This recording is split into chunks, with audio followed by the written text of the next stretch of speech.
Hello and welcome to Cadillac Chats with Studio for Pilates. I'm Natasha Loeffler-Little and joining me today is Kerri Dorn. Welcome, Kerri. Thank you. Thanks for having me. Yeah, you're welcome. Thanks for being here.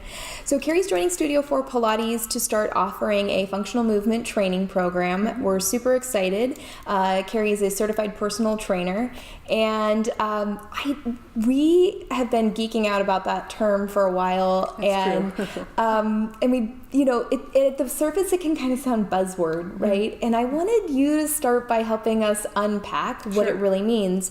Maybe beginning with what's the actual sort of framework that I'm thinking about functional movement training? Sure. So I love functional movement training because it's going to help others to be more effective in their everyday life and be able to move through their everyday life safely, effectively. And so it's going to include components of improving someone's strength. And their endurance, and also their flexibility, and importantly, also is balance. Yes, super important. We talk a lot about all of these within Pilates as well.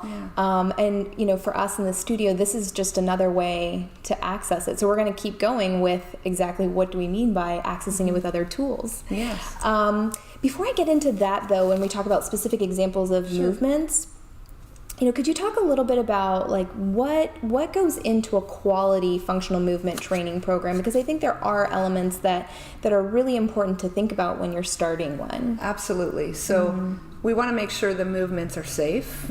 Safe, number one. I mean, we want to start with that. Also, not that just functional movement training needs this, but we also want to include joy and fun, so that it's something that people enjoy doing and will keep doing on their own and here when they come to the studio. Also, the movements are useful. The training is useful. And useful by meaning functional, useful in their everyday life, in someone's everyday life, and it's long term. It's not thinking about a short term goal. It's not thinking about just a small fix. It's thinking about what can I improve to help in the long term. I love that. And it is exciting. It's exciting. It's so exciting because, and we'll get into this, but there's reasons that you were drawn to do this work, and I think when you hear those stories, that's when you start to think oh man, that is exciting. So we've talked about the framework, and we've talked about what you look for in a good quality one. If you're doing a functional movement training program, what are some of the types of exercises that you're actually doing in that training program? Great question. So there's some basic exercises that should always be incorporated in this type of training if we're having the goal of improving strength, balance, flexibility, and function, and trying to improve our functional everyday movements. So one example is a squat. And oftentimes people will tell me, I can't do a squat. It's too hard, or I have limitations. But most of us can do a squat because if we're sitting down, standing up, we've done a squat. And if we're getting in and out of a car, or off and on a couch, or a dinner table, a chair, then we're doing a squat. So we want to incorporate that in training because it's an important movement in our everyday life. And then another one would be a lunge. So a lunge is basically like a big step in a direction, forward, back, side. And we can do that with load, without load. It's going to help us to be able to access picking things up off the ground, going up and down stairs, and being more sure-footed all around. The other thing we want to work on is improving and allowing people the opportunity to walk and improving their gait. So the ability to walk and taking out any kind of fear of walking. Sometimes people are afraid of falling or tripping. So we want to work on that gait, improving it, so that we help others to not fall and not be afraid of walking. And then bending, that's another big one that we do in everyday life. We don't want to lose that ability because we use that throughout the day, picking things up.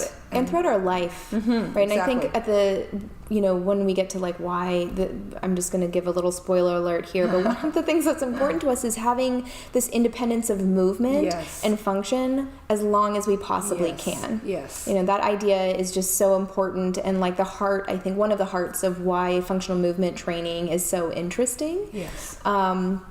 to those of us in the movement and fitness world. Definitely. Were there any other types of exercises you wanted to cover? Yeah, so pushing movements and pulling movements, we want to really train in both of those. They are going to balance each other off. Pulling versus pushing, you want to kind of have an even balance in your functional training programs. A lot of times we do more pushing than we do pulling in classic exercise or fitness. Push-ups and a lot of our movement patterns are pushing, so want to balance that. And then moving in a rotational fashion, side to side, twisting, and we want to build for strength and endurance. An example of getting in and out of a car, oftentimes we're not just sitting straight down and standing straight up.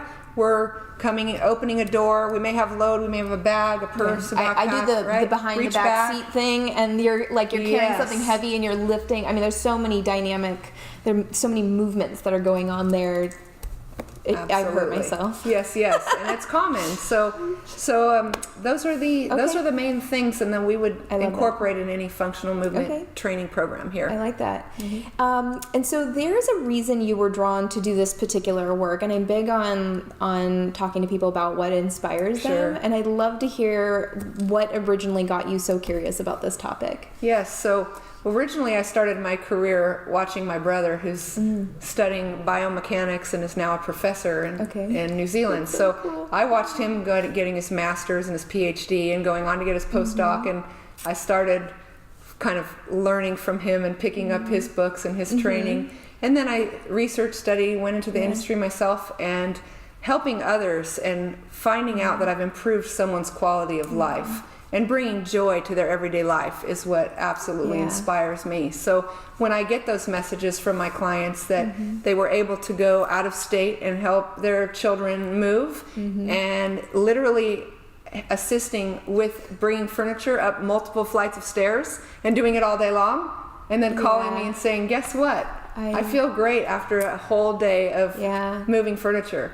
Or someone setting a new goal to accomplish something they've never accomplished before, and saying, I want to climb a mountain and I've never hiked before, or I want to do a trip with my family and be able to chase the nieces and nephews around and play tag. And so when I hear that people are able to accomplish their goals or have a better quality of life, it's great. That's your feedback loop for awesomeness. Exactly. Like your brother drew you in. We can thank him for sparking that. And I just love that. And I think that's something else you and I also share, is talking to people about goals and being very goal oriented.